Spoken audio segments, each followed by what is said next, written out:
was your love, only your love.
It was your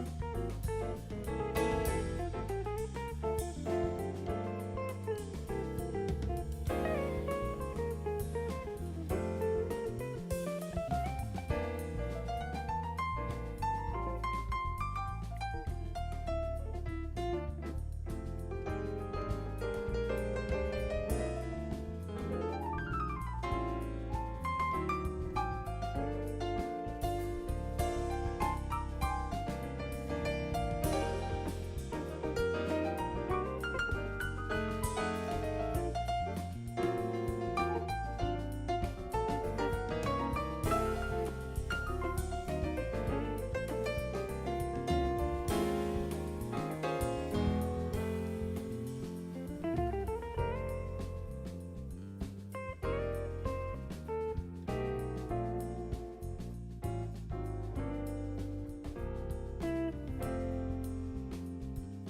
We're watching the greatest counter-revolution in some 90 years. We have not seen any president try to radically change the political calculus and the nature of government since FDR did it during the New Deal. Donald Trump is winning on all of these social and cultural issues. People are angry about this counter-revolution for two reasons. It's succeeding, and it's succeeding beyond anybody's wild expectation because it's working. There's another reason why they're angry. We're going to see in the next year a frenzy, a frantic, almost out-of-mind reaction from the left. Brace yourself. We're looking at the resistance coming up to the counter-revolution, and it's going to be fierce and unhinged.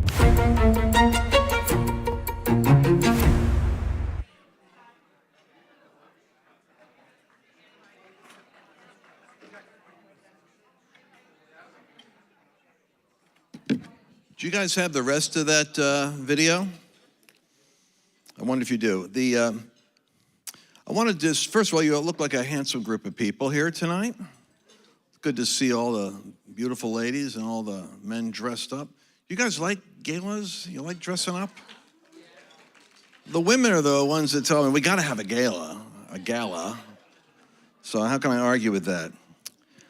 Did you read the post from President Trump after the news about, like, you know, the Nigeria persecution? Of course, that was a big deal to us. We've never had a White House or a State Department that is acknowledged. I mean, they do trade deals, they do this, they respond to the sensitivities of the Muslim community about Gaza. But Donald Trump is the only president in my lifetime who, when he hears about this and it gets to his desk, he makes the following declaration, puts it out on Truth Social. Christianity is facing an existential threat in Nigeria. Thousands of Christians are being killed. Radical Islamists are responsible for this mass slaughter. I am hereby making Nigeria a country of particular concern. But that is the least of it. When Christians or any such group is slaughtered, like is happening in Nigeria, 3,100 in Nigeria, and 4,476 killed worldwide, something must be done. I am asking Congressman Riley Moore, together with Chairman Tom Cole and the House Appropriations Committee, to immediately look into this matter and report back to me. The United States cannot stand by while such atrocities are happening in Nigeria and numerous other countries. We stand ready, willing, and able to save our great Christian population around the world. Donald J. Trump, President of the United States of America, in all caps. Now, you got to be thinking, every country in the world that he's been going through, you know, he's doing his trade deals, he's doing his diplomatic stuff. He just sent a shot all over the world saying, hey, we stand ready and willing and able to save our great Christian population around the world. He was put into and prayed into office by the global Christian community. After the inauguration, I was in Washington. I had a quick meeting. I don't like losing any opportunities. I wanted to meet with Turning Point, with Paula White's team, with Family Research Council, with any group I could meet with. I said, I know it's a little bit premature, but let's hit the ground running. What are we going to be doing? We have an unprecedented window of opportunity. We can't afford to be lax in this moment. And we exchanged a few ideas back and forth. Nothing really was materializing. I mean, and then some of them turned to me and said, we're looking for what you and your groups are going to be doing to help give us some direction. That was a kind of a shock. I said, man, well, you're looking to us. Okay. So a bishop from Ghana was there, an 84-year-old man, quietly sitting in the meeting. And I said, oh, sir, do you have any thoughts? He said, I would just say that I'm here because I have a church of 100,000. I have several churches, hundreds of churches in Africa. He said, this president is here because of fasting and prayer from the global church community. He said, my advice to you is to pay attention to what it is you just prayed in along with us. Because I don't think you have to come up with an agenda. If I'm not mistaken, There is an anointing on this president, and you will have a hard enough time keeping up with what he does. He's not going to need you to initiate. He will need you to follow through. So our little group, our tribe, as always happens, a remnant, are critical in making history happen. Ramiro and I both know this came because of the proximity of, frankly, the White House Faith Advisory to the Oval Office. Paula went in, I have no doubt, and said in her weekly briefing, you need to know what's happening in Nigeria. And the moment he heard about it, he made sure that he had data to back it up. And once it came across his desk from Pam Bondi and the State Department, and they're all on the same page, Marco Rubio, and he said, all right, I'm going to fire off a message and let people know this isn't going to be tolerated. And Nigeria is going to have to change. This is a very rare moment. Now, I have this clip before I introduce Ramiro of Victor Davis Hanson. I listened to him describing what he said is a counter-revolution. He said the revolution that took over America really came to a head in Obama, and it totally took over the universities, DEI, it took over corporate hiring, corporate practices, it took over government, and then it took over business, requiring businesses to conform to DEI standards and how they hired their board members, et cetera. What Donald Trump is doing is affecting an almost impossible task of a counter-revolution, or what we would call a counter-reformation. The 7 mountains of culture, the business, arts, media, government, academia, he is hitting every one of them. And the backlash that is brewing in the radical left is so frustrated, it's now going full tilt Marxist and mobilizing anarchy as a result. But I want you to hear what Victor Davis Hanson says here, just as a setup for why it is that we're in the warfare that we're in and why we do what we do. I'm interested, of course, in every one of you fulfilling the call in your life. I think the greatest impact you can have in the nation is you doing the will of God where you are. But we have to understand that I believe what makes us unique is that we sense the prophetic moment the nation and the world is in, and that as Christians, as the ecclesia, we are the only ones who are authorized actually to go up against the gates of hell. You can't send a secular person in. What a secular person or a civic leader like Trump can do is they can tear down, but somebody has to come in and build and plant. And this is really a call for the church to awaken to its moment of destiny. But listen to Victor and see if you can make an observation as to what mountains he's ticking off, because he doesn't have a 7-mountain blueprint, but he's walking his way through the mountains. So listen to this.